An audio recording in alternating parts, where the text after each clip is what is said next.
Je m'appelle Mathias, j'ai 22 ans. J'ai été abandonné par mes parents à l'âge de 4 mois. Remise en question, reviens sur ta position. Je pense, ça démarre de là, l'intelligence. Nous sommes passagers de la bonté. J'ai été confié à l'aide sociale à l'enfance. J'ai été dans des pouponnières, familles d'accueil, foyers.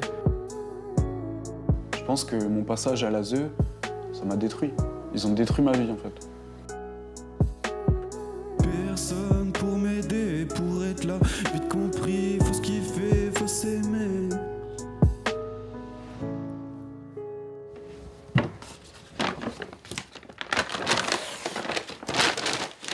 Aussi loin qu'ils s'en souviennent, Alors là, on a des albums photos de moi quand j'étais tout petit.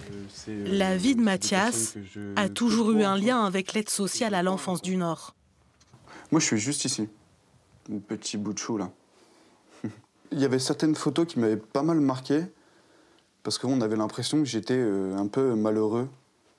Et sur d'autres heureux aussi, où là, je fais un peu des bêtises. Sa toute petite enfance, il la passe de foyer en famille d'accueil. De ces années, il lui reste les photos, peu de souvenirs.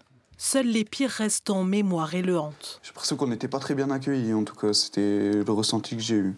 J'ai quelques brides de souvenirs, mais malheureux. C'est où je vais être harcelé en primaire. On va me mettre un coup de poing dans le nez. Puis j'ai aussi, dans ce foyer, à Busigny, j'ai vécu un viol, en fait. C'est des flashs de souvenirs qui me sont revenus vers mes 10-12 ans. Et c'est comme j'ai construit avec ça, en fait. Je me suis construit avec ça.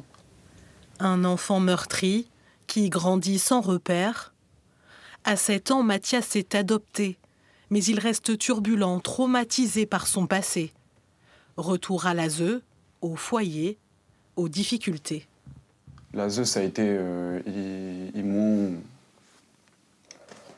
m'ont assassiné, en fait, à chaque fois. En n'étant pas là, en fait, tout simplement. Cette manque de présence, ce manque d'amour,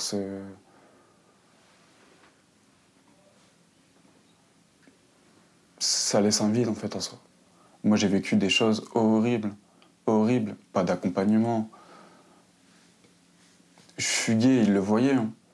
Je me scarifiais, ils le voyaient.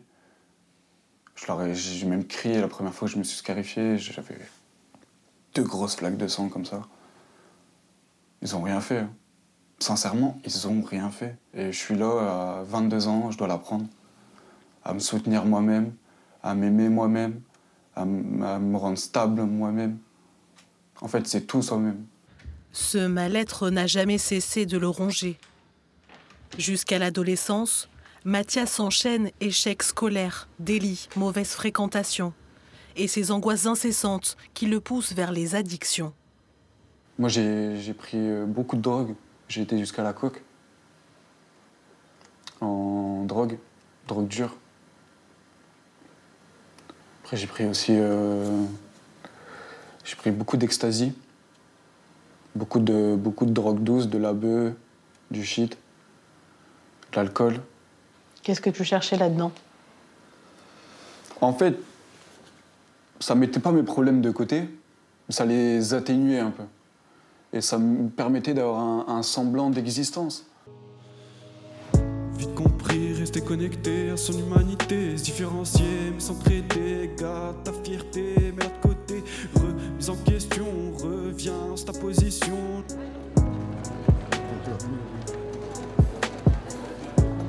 Centre-ville de Lille, à chaque coin de rue, à chaque pas, dans la tête de Mathias, les souvenirs remontent. Du coup, c'est ici que je dormais, à la rue. Là, en fait, j'étais à l'intérieur carrément.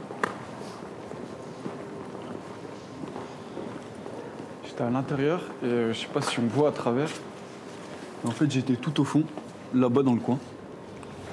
Et je me mettais au-dessus de la caméra, en fait. Comme ça, j'étais, comme on dit, safe. J'étais en sécurité. À peine adulte, Durant près d'1 an, il se retrouve sans domicile. La peur, le froid et la solitude pour compagnie et des blessures encore vives. Quand j'ai eu mes 18 ans, on m'a mis dehors en fait. Ça c'est l'ASE. C'est l'ASE qui m'a mis dehors. Et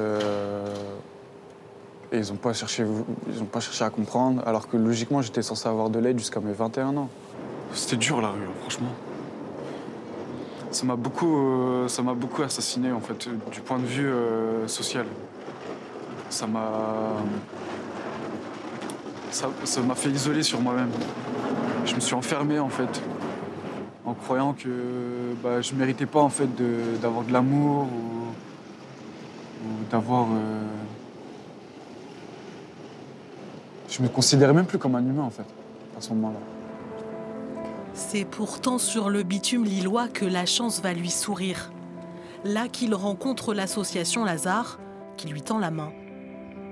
Peut-être 5 minutes et la quiche sera prête, mais on peut déjà servir l'entrée.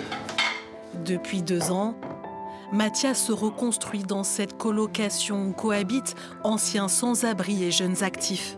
Mathias, très bon dormeur. Le sourire enfin retrouvé. La peur laisse doucement place à l'apaisement. C'est super bon, mon gars. Franchement, tu gères. Ouais. Comme d'hab. Ouais, je gère. En fait, tu mets de la bonne humeur quand t'es là. Enfin, toi et moi, on blague tout le temps. Ouais, grave. Ouais. Même des fois, les autres, ils nous voient un peu en mode qu'est-ce qu'ils font, ces débiles. On a l'air déjanté un peu. Hein. Ouais, c'est ça. Il y a beaucoup de choses qui m'ont marqué chez toi, mais cette ouverture, cette capacité vraiment de dire, en gros, tu dis, voilà, là ça va très bien, là ça va très mal, voilà ce qui se passe dans ma vie et tout. Je trouve, après, je veux pas être normatif ou quoi que ce soit, mais je trouve que tu le fais quand même très bien. Et c'est très cool. Et ça permet, même dans le cadre de Lazare, ça permet qu'on se sente plus proches les uns des autres. Tu vois. C'est clair. Au début, c'était dur. Il était très enfermé au début.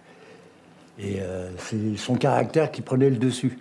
Qu'avec le temps, il a appris à faire attention aux autres et tout ça. Donc il s'est bien adapté. Et il a appris aussi, quoi. Il a mûri. Quand tu dis, j'ai appris à faire attention aux autres. Ouais. Je dirais pas j'ai appris, je dirais j'ai réappris. Oui. Oui. C'est juste un petit... Ouais. Parce qu'en fait, je faisais attention aux autres avant. On me l'a tellement mise à l'envers, à cause des fréquentations du foyer, etc. en fait, que voilà, c'est ça. Que en fait, c'est mon caractère qui jouait, comme tu disais, et en fait, c'était pour me protéger au final. Contre un loyer financé par des missions d'intérim et la prime d'activité, Mathias a trouvé ici une oreille attentive et les repères qui lui ont toujours tant manqué. Ouais. Ça va. Pas trop mais après, d'émotions. cette nuit, ça va être un peu quand même. Ouais. Un peu quand même. Ouais. Au quotidien, c'est notamment auprès de Violette, responsable bénévole, qu'il se livre. Et c'est pas vraiment du travail ce qu'on fait avec Mathias, c'est plus de. Même le mot accompagnement, je pense qu'il n'est pas hyper juste. C'est T'allais dire accompagnement? Ouais, j'allais pas dire accompagnement. Ouais. Présence, soutien, cadre aussi parfois sur certains sujets. On est là pour l'écouter quand il a besoin. Ouais, c'est ça, hein, c'est... Être là pour moi, en fait. Ouais, c'est ça, ce qu'on essaie de faire. Avec la juste distance, parce que on n'est pas les parents de Mathias. T'es-tu déjà demandé ce que ça faisait, être emprisonné dans son esprit, être embrumé sans pouvoir céder? Ses blessures et ses espoirs, Mathias les raconte désormais dans ses chansons. Il s'en libère aussi en prière. La religion l'a accompagné toute sa vie. C'est elle qui l'aide à tenir debout malgré l'adversité. Dieu m'a aidé à garder la foi et surtout à rester positif en fait. À toujours rester positif dans ma vie. Je me confie beaucoup à lui, je lui demande beaucoup de force aussi. Beaucoup de force, beaucoup d'ondes positives, de belles rencontres. Une femme, si possible, ce serait cool aussi. Et ouais, je lui demande beaucoup de force, beaucoup. Finalement, ce que tu veux, c'est une vie comme tout le monde. Ouais, c'est ça, une vie un peu normale en fait. C'est ce que je veux. Une vie presque normale, c'est ce à quoi s'accroche Mathias. Depuis notre tournage, chose rare, il est parti en vacances. Il a aussi entamé un nouveau travail, une période d'essai en tant que paysagiste avant un CDI. Les premiers pas vers un quotidien plus serein, loin des tourments. Cette vie qu'il a toujours tant désirée.